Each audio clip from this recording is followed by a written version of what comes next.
أما بعد فإن أحسن الكلام كلام الله وخير الهدي هدي محمد صلى الله عليه وآله وسلم وشر الأمور محدثاتها وكل محدثة بدعة وكل بدعة ضلالة وكل ضلالة في النار.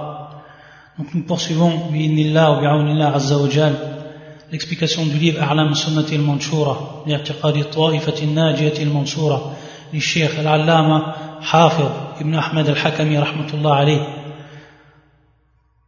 On s'est arrêté à la question numéro 208, sachant que nous avons débuté à travers les questions-réponses du Cheikh un chapitre qui concerne donc notre devoir que nous devons avoir envers les Sahaba et notre croyance que nous devons avoir envers les Sahaba, envers les compagnons. Et comme on a précisé la dernière fois, tous les savants qui ont écrit fil aqida, qui ont écrit dans la croyance de façon générale, c'est-à-dire en résumant les chapitres de la croyance, ou en développant les chapitres de la croyance, mais en voulant par là englober tout ce qui rentre dans la croyance, ils ont bien entendu à chaque fois consacré un chapitre par rapport aux compagnons, par rapport aux Sahaba. La dernière fois, on a vu qui étaient les compagnons. On a vu également leur place dans la religion et comment Allah Azza wa Jal les a élevés par rapport à tous les versets qu'on a cités et également les hadiths du prophète sallallahu alayhi wa sallam. Ensuite, on a vu qui étaient les meilleurs des compagnons de façon générale, c'est-à-dire les meilleurs groupes.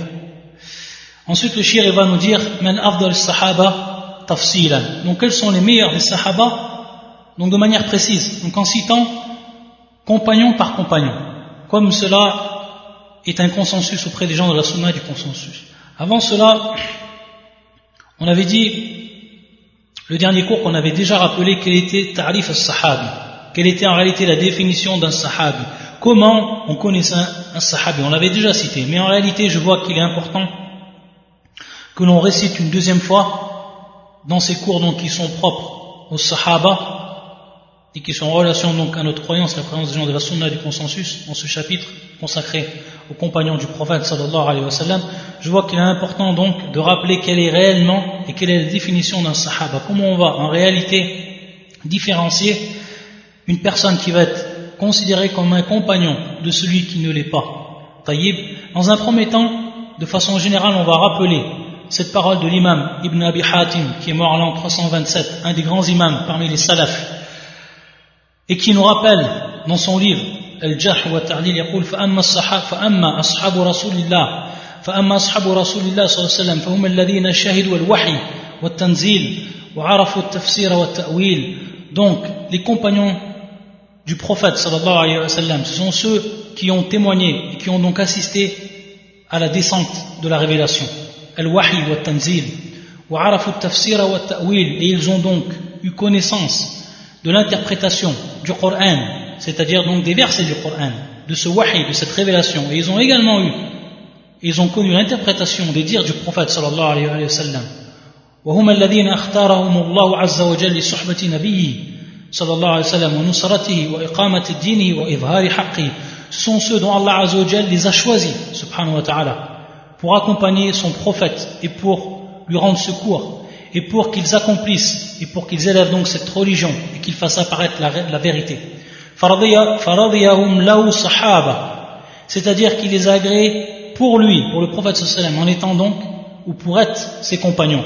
وَجَعَلَهُمْ لَنَا أَعْلَامًا وَقُدْوَةً, et Allah Azza wa Jal les a placés pour nous, pour ceux donc qui sont venus après, jusqu'à nos jours. Il les a placés, Allah subhanahu wa ta'ala, comme étant des jalons, comme étant des repères, a'laman wa qudwatan, et comme étant donc des modèles pour nous, que l'on doit suivre et dont on doit appliquer leur compréhension. C'est pour ça qu'on dit toujours al-kitab wa sunnah ala fahmi salaf, et salaf, ceux qui sont à la tête des salaf, sont bien entendu as-sahaba, ce sont les premiers donc de ceux qui nous ont précédés parmi les pieux. فحفظوا عنه صلى الله عليه وسلم ما بلغهم عن الله عز وجل وما سن وشرع ووعوه وأتقنوه ففقهوا في الدين وعلموا أمر الله ونهيه ومراده.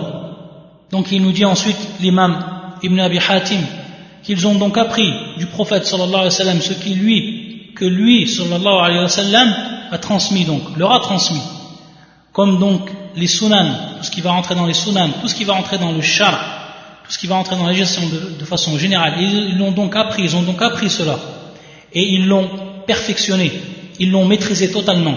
Ils ont donc eu une compréhension totale et complète et parfaite de la religion, et ils ont su donc l'ordre d'Allah. Qu'est-ce que l'ordre d'Allah? Ils ont su également ce qu'est l'interdiction d'Allah, donc les ordres et les interdictions d'Allah Azzawajal, et ils ont su quelle était la signification qu'a voulu Allah Azzawajal, le sens qu'Allah Azzawajal a voulu à travers donc les versets du Coran, à travers la sunna du prophète sallallahu alayhi wa sallam, ce qu'il a légiféré à travers donc son prophète sallallahu alayhi wa sallam.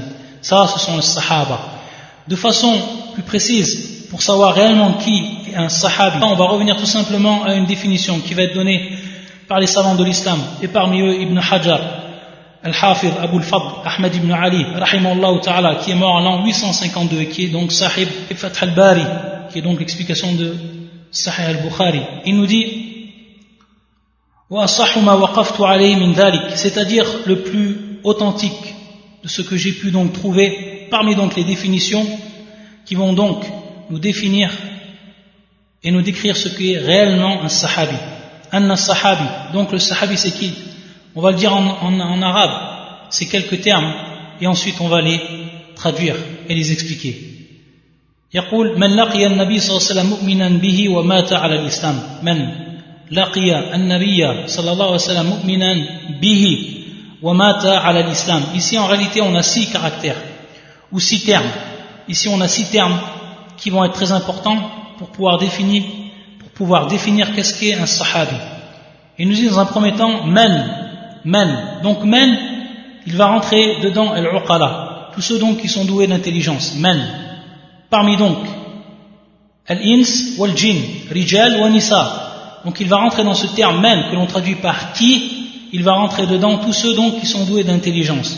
Parmi donc les hommes et parmi également les djinns, qu'ils soient des hommes ou qu'ils soient donc des femmes.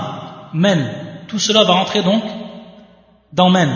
Et on dit également al-jinn, on dit également al-jinn. Il se peut donc qu'il y ait un djinn qui soit considéré comme un sahabi, même s'il n'y a pas réellement de faïda, il n'y a même pas vraiment d'intérêt de connaître cela, car on ne peut prendre de quelqu'un dont on ne peut connaître réellement l'identité. À la kulli hal, les savants ont dit que malgré tout cela rentrait dedans, men, dans ce terme donc men.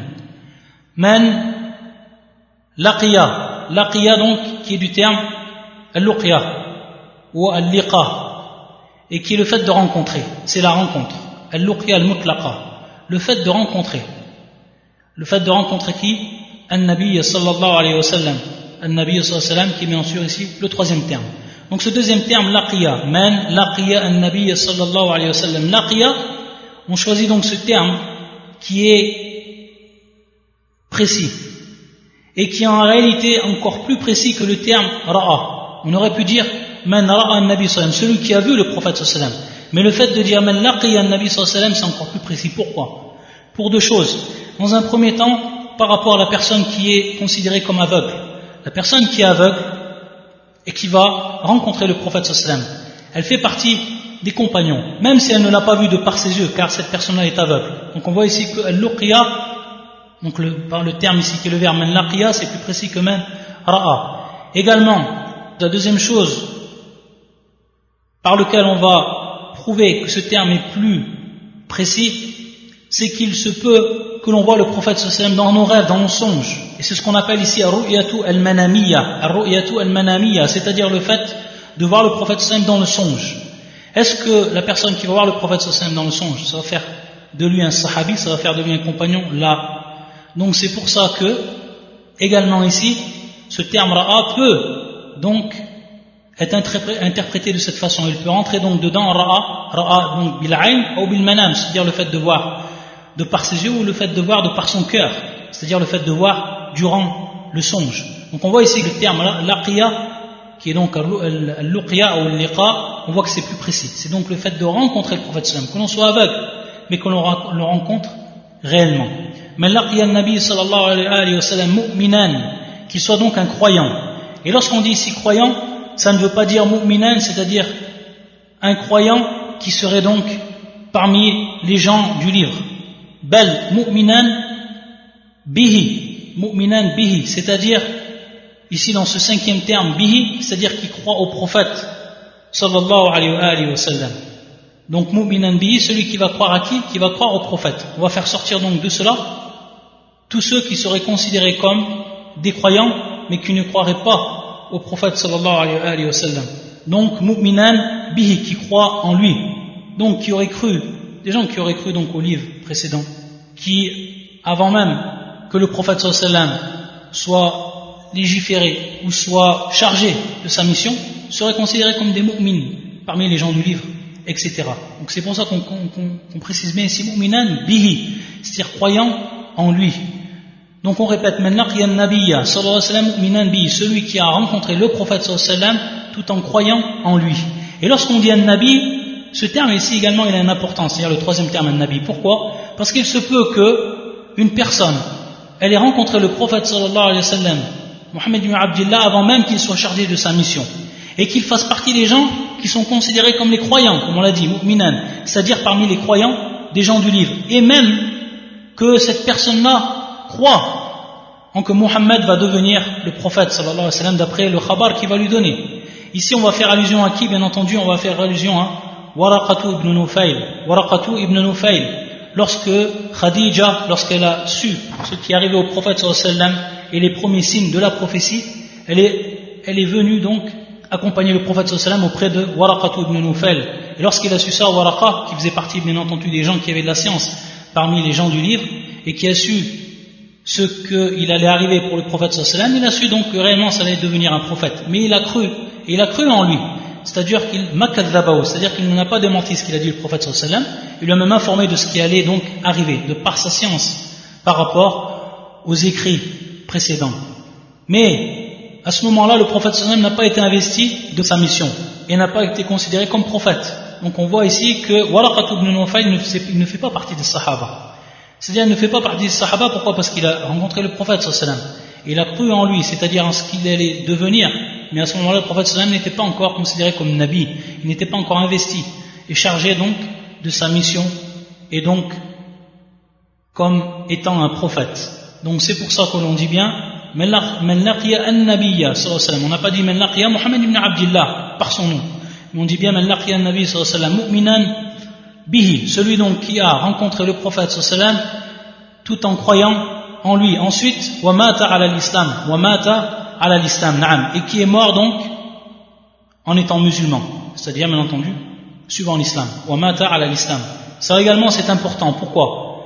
Parce qu'il se peut qu'une personne elle a rencontré le prophète sallallahu alayhi wa sallam, elle a cru en lui, au prophète sallallahu alayhi wa sallam, mais qu'ensuite elle s'est détournée de la religion, irtadda, et que cette personne-là meurt en étant non musulman, comme cela est arrivé avec Ubaydullah ibn Jahsh ou Abdullah ibn Khatal, comme ceux qui ont fait l'exil au Habasha et qui sont ensuite convertis au christianisme, qui sont donc morts non musulmans. Ces gens-là, malgré qu'ils ont rencontré le prophète, qu'ils ont cru au prophète, ces gens-là, ils sont morts donc comme des mécréants. Ils ne sont pas morts à l'islam. Lam yamutu à l'islam. Taïb. Donc c'est pour ça que c'est également très important que l'on cite cela. C'est-à-dire que la personne, elle doit mourir. Celui qui a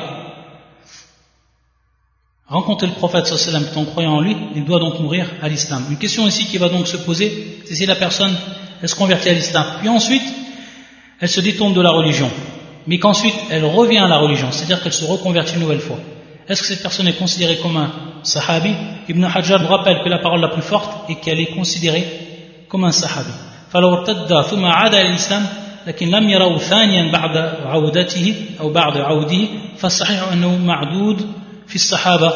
C'est-à-dire une personne qui a été considérée comme un sahaba, qui a rencontré le prophète sallallahu alayhi wa sallam et qui était croyant en lui, ensuite qui s'est détourné de la religion, ensuite qui est revenu à la religion, c'est-à-dire qui se reconvertit mais qui n'a pas rencontré le prophète sallallahu alayhi wa sallam une deuxième fois. Il n'a pas rencontré le prophète sallallahu alayhi wa sallam une deuxième fois, taïb, et qu'il est mort donc sur l'islam. Cette personne-là, à la sahih, elle va être considérée comme un compagnon. Et pourquoi cela? Parce que al-muhaddithoun, c'est-à-dire les gens de la science du hadith, ils ont considéré une personne qui exactement eu ce cas, qui était donc un sahaba, qui ensuite s'est détourné de la religion, qui ensuite s'est reconverti, mais qui n'a pas rencontré le prophète sallallahu alayhi wa sallam, ils l'ont considéré comme étant un sahabi, et qui est tout simplement Al-Ash'athu ibn Qais. Al-Ash'athu Ibn Qais, et donc les Sahaba qui l'ont considéré dans leur livre, ou Arfwan et Muhaddithoun qui l'ont considéré dans leur livre comme étant un Sahabi. Donc ça c'est pour Ta'rif al-Sahabi, ça c'est donc pour connaître quel est le Sahabi, la définition d'un Sahabi. Man laqiya an-nabi mu'minan bihi wa mata ala l'islam, celui qui a rencontré le prophète tout en croyant en lui et qui est mort en étant musulman. Mata ala l'islam, il est mort donc en étant musulman. Ensuite, on va revenir donc au livre de Cheikh Hafid, rahimahullah ta'ala, et on va voir qu'il va nous dire donc à la question numéro 208, يقول من أفضل الصحابة تفصيلا, qui sont les meilleurs des compagnons, ici en détail donc, c'est-à-dire de manière précise. Donc il va nous rappeler ici, Cheikh Hafid, rahimahullah ta'ala, quels sont les meilleurs des compagnons, un par un, de par leur nom, comme cela est le consensus des gens de la Sunna. Il va nous dire, rahmatullah alayh, en nous citant directement un hadith qui est rapporté par l'imam al-Bukhari dans son authentique. يقول قال عبد الله بن عمر رضي الله تعالى عنهما, donc c'est une parole de Omar ou c'est une parole arfan de Abdullah ibn Omar. Donc ici Nas, ça va être donc un texte qui va être bien précis et qui va nous informer Abdullah ibn Omar quel était donc l'état des Sahaba par rapport donc à certains des compagnons. Quel était donc leur avis par rapport à certains des compagnons. Et il nous dit Kunna fi zamanin nabi sallallahu alayhi wa sallam, Kunna fi zamanin nabi sallallahu alayhi wa sallam, c'est-à-dire nous étions à l'époque du prophète, au moment donc où le prophète sallallahu alayhi wa sallam était encore vivant. Kunna fi zamanin nabi sallallahu alayhi wa sallam la na'dilu bi Abi Bakr ahadan. Kunna fi zamanin nabi sallallahu alayhi wa sallam la na'dilu bi Abi Bakr ahadan. C'est-à-dire donc à l'époque du prophète sallallahu alayhi wa sallam, nous ne désignions personne comme équivalent à Abu Bakr. C'est-à-dire qu'on considérait qu'Abu Bakr c'était le meilleur. Quel est le nom d'Abu Bakr? Quel est son nom? Ça c'est son kunya, Abu Bakr, c'est son kunya ça, Abu Bakr. Abu Bakr Abdullah ibn Abi Quhafa At-Taymi, bien entendu Abu Quhafa qui est Uthman, qui est lui-même en réalité Uthman. Donc c'est pour ça qu'on dit Abdullah ibn Uthman, ou Uthman qui est Abu Quhafa, Abu Bakr Abdullah ibn Abi Quhafa ou Abu Bakr Abdullah ibn Uthman At-Taymi. Donc ici on a une preuve qui est claire et qui la parle de Abdullah ibn Omar, que tous les sahaba du temps du prophète sallallahu alayhi wa sallam, ils ne mettaient pas quelqu'un supérieur à Abu Bakr ou équivalent à Abu Bakr. Donc c'était lui qui était considéré comme le meilleur des sahaba. Et bien entendu il a été nommé comme As-Siddiq par cet adjectif As-Siddiq qui est le très véridique. Il nous rappelle l'imam al-Albani rahmatullah alayh fi silsilat al-ahadith as-sahiha au premier tome, le hadith numéro 306, يقول تسمية أبي بكر بالصديق, c'est-à-dire l'appellation de Abu Bakr comme étant as-Siddiq. Il nous rappelle donc ce hadith qui est rapporté par l'imam al-Hakim et d'autres encore, et qui est rapporté également par al-Bayhaqi, et qui est un hadith authentique. Ce hadith-là est le suivant. Lamma usriya an-nabi sallallahu alayhi wa sallam ila al-masjid al-aqsa. Et donc à l'Isra, c'est lorsque le prophète sallallahu alayhi wa sallam qui était donc à la Mecque et qui était transporté jusqu'à Masjid al-Aqsa. Ça c'est l'Isra. Lamma usriya an-nabi ou bin nabi sallallahu alayhi wa sallam ila al-masjid al-aqsa. Donc à la mosquée al-Aqsa. Asbaha yatahaddathu an-nas bidhalik. C'est-à-dire lorsque le prophète sallallahu alayhi wa sallam il leur a donc informé de cela, les gens ils ont commencé à parler par rapport à cette nouvelle qui venait d'arriver. Il y a donc une partie des gens qui se sont détournés de l'islam, après avoir cru au prophète sallallahu alayhi wa sallam et après donc avoir cru en ce qu'il disait. Et donc ils ont été voir Abu Bakr, ils l'ont donc informé de ce que disait, de ce qu'a informé le prophète sallallahu alayhi wa sallam. فقالوا هل لك إلى صاحبك يزعم أنه أسري به الليلة إلى بيت المقدس.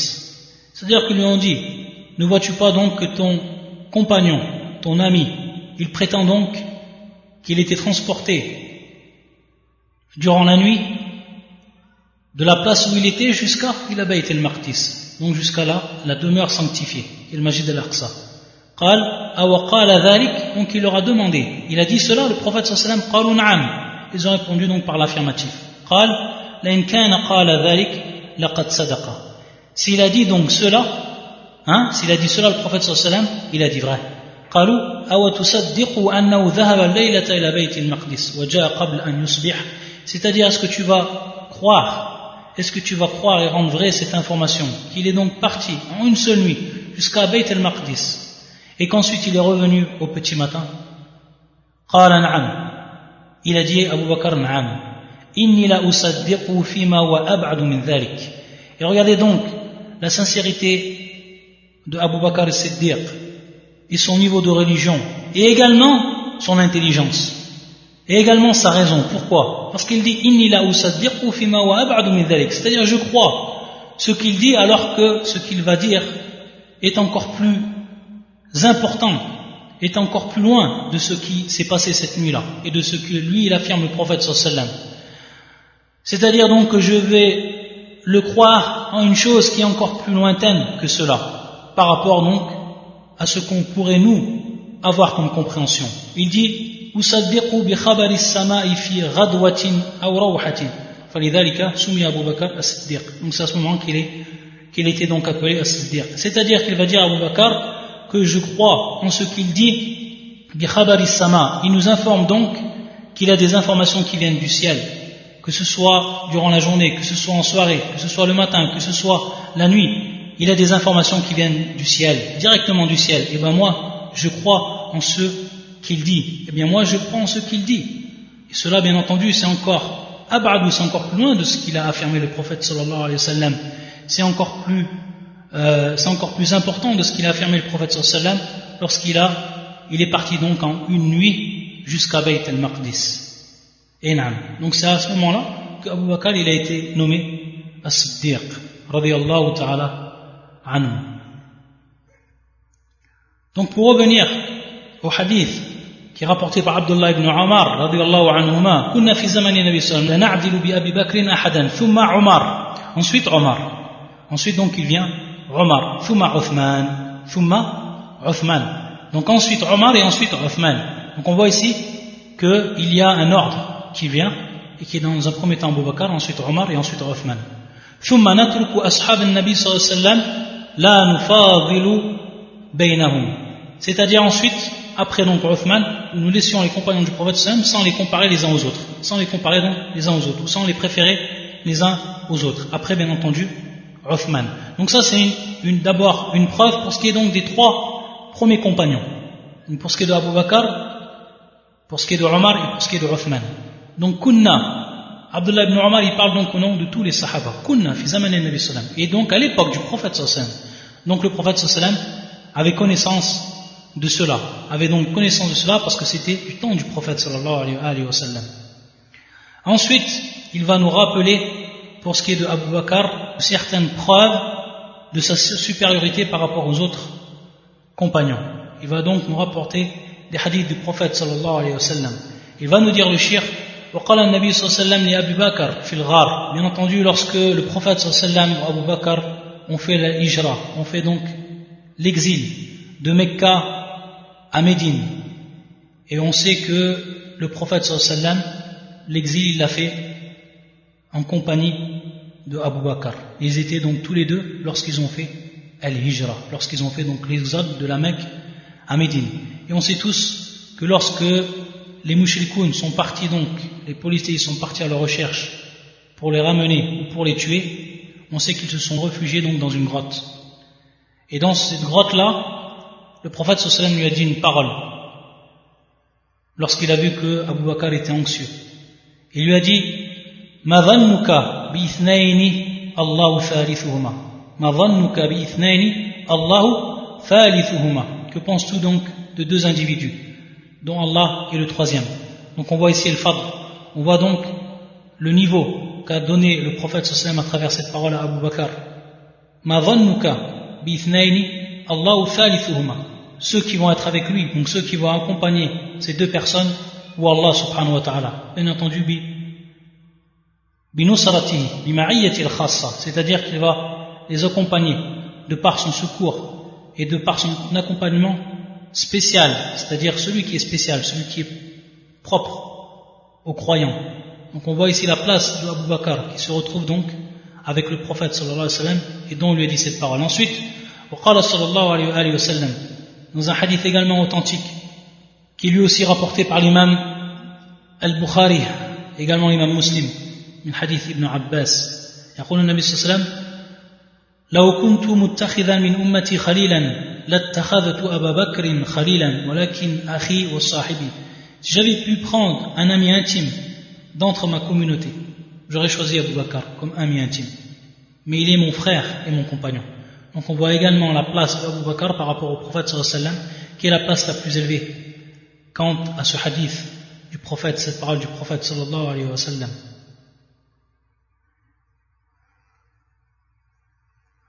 Également cette parole du prophète sallallahu alayhi wa sallam, qui est rapportée également par l'imam al-Bukhari, من حديث أبي درداء, يقول النبي صلى الله عليه وسلم إن الله بعثني إليكم فقلتم كذبت وقال أبو بكر صدقت وواسني بنفسه وماله فهل أنتم تاركوا لي صاحبي فهل أنتم تاركوا لي صاحبي. Allah m'a envoyé à vous et vous m'avez dit tu mens. Quant à Abu Bakr, il m'a dit tu dis vrai. D'autant plus il m'a consolé par sa propre personne et son argent. Allez-vous donc me laisser mon compagnon? Et bien entendu il le répéta cela 2 fois. Il le dit donc 2 fois, le prophète sallallahu alayhi wa sallam, pour nous prouver également la place d'Abu Bakr et pour prouver donc qu'il est le meilleur des compagnons. Ensuite, pour ce qui est de Omar, donc 2 hadiths qui sont plus que clairs par rapport à la place d'Abu Bakr, qui sont des hadiths marfou' élevés au prophète sallallahu alayhi wa sallam. Ensuite, pour ce qui est de Omar, il va nous citer également un hadith du prophète sallallahu alayhi wa sallam. Ce hadith qui est rapporté par l'imam al-Bukhari et l'imam Muslim, من حديث سعد بن أبي وقاص رضي الله تعالى عنهما. يقول النبي صلى الله عليه وسلم يا ابن الخطاب والذي نفسي بيده ما لقيك شيطان سالكا فجا قط إلا سلك فجا غير فجك. يا ابن الخطاب والذي نفسي بيده ما لقيك الشيطان سالكا فجا قط. Ô Ibn al-Khattab, par celui qui possède mon âme dans sa main, Satan ne te rencontre alors que tu empruntes un chemin, illa salaka fajjan ghayra fajjik, sans qu'il emprunte un autre que le tien. Lorsqu'il va voir Omar, le djab, et lorsqu'il se trouve donc sur le même chemin, lui le djab il va changer de chemin. Subhanallah. Regardez donc le fadl, regardez donc le mérite de Omar, cette personne donc qui vient comme le 2e parmi les sahaba. Et il a dit également le prophète sallallahu alayhi wa sallam dans ce hadith qui est rapporté également par l'imam al-Bukhari et l'imam Muslim. يقول لقد كان فيما قبلكم محدثون فإن يكن في أمة أحد فإنه عمر. Il y avait parmi ceux avant vous des inspirés. S'il y en avait un au sein de ma communauté, ce serait Omar. Bien sûr, muhaddathun, ceux qui sont inspirés et ceux donc qui vont dire la vérité et qui vont précéder donc le wahi. C'est ce qui est arrivé avec Omar par rapport au hijab, par rapport donc au voile et autre chose encore. Donc il est considéré comme muhaddath. Et donc ici il y avait parmi ceux d'avant vous des inspirés avant donc cette communauté. Donc ceux qui venaient accompagner les prophètes. S'il y avait un au sein de ma communauté, donc ce serait Omar. Et bien entendu ici c'est également une preuve que Omar va être l'un des meilleurs des Sahaba, donc le 2e parmi les Sahaba, comme étant le meilleur. Pourquoi cela également? De par ce hadith. Mais une question qui pourrait se poser en étant donc muhaddath, est-ce que ce n'est pas en réalité une place qui va être meilleure que celui qui va être considéré comme Siddiq, comme Abu Bakr? Et en réalité, on peut répondre donc dans cette ambiguïté à cette question-là, tout simplement car on sait que Abu Bakr il a eu de meilleures positions par rapport à Omar à plusieurs moments, et qui a fait donc Abu Bakr, il a été meilleur que Omar, même si Omar il était considéré comme muhaddath. Et on sait par rapport à ce qui est arrivé fil Hudaybiyah, donc au moment où il y a eu la trêve entre le prophète et ses compagnons et les mushrikoun, donc Al-Hudaybiyah, donc cette trêve qui a précédé donc l'ouverture et la conquête de la Mecque. Et on sait que Omar, à ce moment-là, i'tarada, c'est-à-dire donc il n'a pas été de l'avis que l'on fasse donc cet acte-là, ou ce pacte-là avec, et cette trêve-là avec Al-Mushrikoun. Et ce qui a donc été écrit entre eux comme pacte. Et lorsqu'il a été voir Abu Bakr, lui Abu Bakr a eu, en réalité à ce moment-là, dès le premier temps où il a été en accord directement avec le prophète sallallahu alayhi wa sallam et ce qu'il a dit et ce qu'il a écrit. Donc on voit ici, à ce moment-là, qu'il a une position qui était meilleure. Également, au moment de Ar-Ridda, lorsqu'on leur a imposé de payer az-zakat et que les gens donc beaucoup d'eux se sont détournés, Abu Bakr il a eu donc l'avis, lui, de les combattre. Et même donc Omar lui-même i'tarafa, c'est-à-dire qu'il a reconnu ensuite qu'Abu Bakr avait eu le meilleur avis et que c'est lui qui a donc été sur al-haq, qui a été donc sur la vérité à ce moment-là. Donc ça c'est des preuves qui nous prouvent bel et bien qu'Abu Bakr a été meilleur que Omar, même si Omar a été considéré comme muhaddath, donc une personne qui était inspirée. Également il va nous rappeler Hafidh al-Hakami rahimahullah ta'ala un fadl qui revient ici à Abu Bakr et qui revient également à Omar. Il va nous dire وقال النبي صلى الله عليه وسلم في تكلم الذئب والبقرة فإني أؤمن به وأبو بكر وعمر وما هما. Donc il va nous dire dans un hadith du prophète sallallahu alayhi wa sallam qui est rapporté par l'imam al-Bukhari, même deux hadiths qui sont rapportés par l'imam al-Bukhari min hadithain, il dit Abu Huraira qu'il a entendu le prophète sallallahu alayhi wa sallam يقول بينما راع في غنمه غدا عليه الذئب فأخذ منها الشاة فطلبه الراعي فالتفت إليه الذئب فقال من لها يوم السبع ou يوم السبع أو يوم السبع يوم ليس لها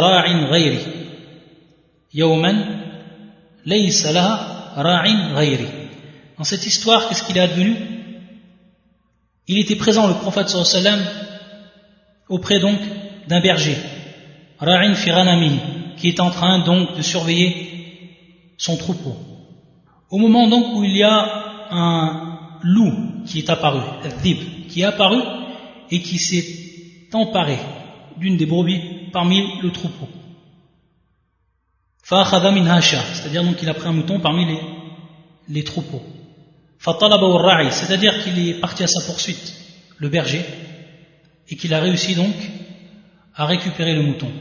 Faltafata ilayhi adh-dhib. À ce moment-là, qu'est-ce qui s'est passé? C'est que le loup, il a regardé dans la direction du prophète sallallahu alayhi wa sallam et il lui a parlé. Faqal man laha yawm as-sub'a yawma laysa laha ra'in ghayri. Donc ce terme as-sub'a ou que l'on dit as-sab'a, il veut dire par là adh-dhib, le loup, il a voulu dire par là yawm al-qiyamah ou yawm al-faza', yawm al-ihmal, c'est-à-dire le jour où on va tout délaisser, ou lorsqu'il va arriver le jour du jugement, yawm al-qiyamah, lorsque l'heure va se dresser, tous ceux qui seront donc dans une occupation, ils vont délaisser cette occupation, même celui qui aura donc ar-ra'i, même celui qui est berger et qui donc s'occupe de son troupeau, il va délaisser à ce moment-là son troupeau. Donc c'est ce qu'il veut dire par là adh-dhib, man laha yawm as-sub'a ou as-sab'a yawma laysa laha ra'in ghayri, au moment donc où il n'y aura pas d'autres berger si ce n'est que moi, c'est-à-dire que je serai libre à ce moment-là par rapport à cette brebis ou par rapport donc à ce mouton. Donc c'est un rappel qu'il fait ici le loup. Et donc il a bel et bien parlé le loup au prophète sallallahu alayhi wa sallam. Pourquoi? Parce que c'est le prophète sallallahu alayhi wa sallam qui nous informe de cela. Min hadith Abi Huraira, qu'il a entendu Abu Huraira dire cette parole du prophète sallallahu alayhi wa sallam. Et au moment où il a dit cette parole-là, il a dit quoi? Le prophète sallallahu alayhi wa sallam, il a dit Uminu bihi, c'est-à-dire je crois en cela, je crois bel et bien en ce que j'ai entendu donc du loup, et qui bien entendu ici mu'jiza, qui est un miracle, et combien de miracles sont apparus du temps du prophète et sont apparus pour le compte du prophète sallallahu alayhi wa sallam. Et bien entendu pour ce qui est de al-mu'jiza, on a déjà parlé donc de ce qu'est al-mu'jiza lorsqu'on a parlé bien entendu de al-iman bir-rusul, lorsqu'on a parlé donc de la foi dans le même livre, lorsqu'on a traité donc du chapitre de la foi aux envoyés, al-mu'jiza. Et donc le loup, lorsqu'il a parlé, le prophète sallallahu alayhi wa sallam, il nous rappelle ensuite, lorsqu'il décrit ce qu'il a entendu donc de ce même loup, fa inni uminu bihi, je crois donc en cela. Wa Abu Bakr wa Omar, et également Abu Bakr et Omar. Donc ici une preuve comme nous le rappellent les savants, innama qala dhalika thiqatan bihima. C'est-à-dire, il a dit cela, le prophète sallam, comme nous le rappelle l'imam al-Nawawi, il dit qala al-ulama, ils ont dit les savants, innama qala dhalika thiqatan bihima. Il a dit cela, le prophète sallam, c'est-à-dire, uminu fa inni uminu bi, je crois donc en cela. Et également, il croit en cela Abu Bakr ou Omar. Pourquoi? Parce qu'il avait totalement confiance en eux, bihima, et en leur foi. Li'ilmihi bi sidqi imanihima, parce qu'il avait donc la science et connaissance donc de la véracité de leur foi. Et qu'ils avaient, Omar ou Abu Bakr, la totale connaissance et la parfaite connaissance du pouvoir d'Allah et de sa parfaite qudra, c'est-à-dire capacité et pouvoir. Car Allah Azza wa Jalla est capable de faire ce qu'il veut. Il est capable donc de faire parler un loup. Il est capable de faire également parler une vache, comme on va le voir dans le prochain hadith. Il nous dit وَفِيهِ جَوَازُ كَرَامَاتِ الْأَوْلِيَا. Et il nous dit également, il y a à travers donc cela la permission de ce qu'on appelle karamat al-awliya. Ce qu'on appelle al-karamat, on va y revenir ensuite, un chapitre qu'on abordera donc ensuite lorsqu'on terminera de ce qui est propre aux sahaba. On parlera également de ce qui est al-karamat, karamat al-awliya. Et également un autre hadith qui est rapporté par l'imam al-Bukhari, toujours min hadith Abu Huraira, qui nous dit qu'il a entendu le prophète sallallahu alayhi wa sallam qui disait wa baynama rajulun yasuqu baqara faqad hamila alayha. Il a vu donc, il était en présence d'un homme qui était donc en train de conduire une vache. Et cette vache-là, il lui a fait donc porter des choses. فَالْتَفَتَتْ إِلَيْهِ فَكَلَّمَتْهُ فَقَالَتْ. Et à ce moment-là, lorsqu'elle a vu le prophète sallallahu alayhi wa sallam, la vache, elle l'a regardé. Elle s'est dirigée vers lui, elle l'a regardé. Elle lui a parlé. Elle lui a dit Inni lam ukhlaq li hada. C'est-à-dire, je n'ai pas été créé pour cela. Je n'ai pas été créé en réalité pour porter ces choses-là. Walakinni khuliqtu lil harf. Mais j'ai été créé donc pour faire le chant. Et donc il a dit à ce moment-là, le prophète sallallahu alayhi wa sallam, fa inni uminu bihi wa Abu Bakr wa Omar. Il a dit également cette parole. Fa inni uminu bihi, je crois en cela, wa Abu Bakr wa Omar. Ce qui nous prouve également donc ici la place d'Abu Bakr et de Omar. Et comme le prophète sallallahu alayhi wa sallam, de façon alania, devant tout le monde et en public, il faisait donc l'éloge de leur iman, de leur foi, à travers donc ces paroles-là. Ensuite, Hafir, rahmatullah alayh, il va nous citer, après avoir cité Omar ou Abu Bakr, il va nous citer bien entendu ce qui est en relation avec Uthman. ويقول ثم ولما ذهب عثمان إلى مكة في بيعة الرضوان قال رسول الله صلى الله عليه وسلم بيده اليمنى هذه يد عثمان فضرب بها على يده. Lorsque le prophète sallallahu alayhi wa sallam a demandé que l'on lui prête allégeance, fi bi'ati ar-ridwan, comme on l'a donc cité dans les cours précédents. Et on sait que Uthman radiyallahu ta'ala anhu, il était envoyé par le prophète sallallahu alayhi wa sallam pour aller à Mecca et qu'il n'était pas encore revenu de Mecca. Et qu'à ce moment-là donc il a fait le pacte avec tous ses compagnons. Qu'est-ce qu'il a fait le prophète sallallahu alayhi wa sallam à ce moment-là? Il a pris sa main droite et il a dit devant donc les compagnons Hadi yadu Uthman, ceci donc est la main de Uthman. Fadaraba biha ala yadi. Et donc il a tapé sur sa main droite. Tout simplement pour dire aux Sahaba et pour prouver aux Sahaba la position de Uthman. Et comme il l'a fait avec Omar, comme il l'a fait avec Abu Bakr également, lorsqu'il disait fa inni uminu bihi wa Abu Bakr wa Omar, il sait, il a fiqh, c'est-à-dire donc il a la confiance totale que Uthman, s'il était là, il aurait automatiquement prêté allégeance au prophète sallallahu alayhi wa sallam. Donc on voit ici, à travers cet acte du prophète sallallahu alayhi wa sallam, la place auprès du prophète sallallahu alayhi wa sallam qu'avait Uthman. Naam. Et également, il nous dit, وقال صلى الله عليه وسلم, dans ce hadith qui est rapporté par l'imam al-Bukhari, من يحفر بئر رومة فله الجنة. Celui qui forera le puits de Roma, donc ce nom de puits, Roma, aura le paradis. Donc le prophète sallallahu alayhi wa sallam, il demande, parmi donc ses compagnons, celui qui forera ce puits, bi'r Roma, il aura donc le paradis. فحفرها Uthman radiyallahu ta'ala anhu, ce qui prouve également son fadl par rapport aux autres. Et également, وقال صلى الله عليه وسلم من جهز جيش العسرة فله الجنة. Celui qui équipera l'armée de Al-Usra, donc une armée qui demandait à être préparée, il aura donc le paradis.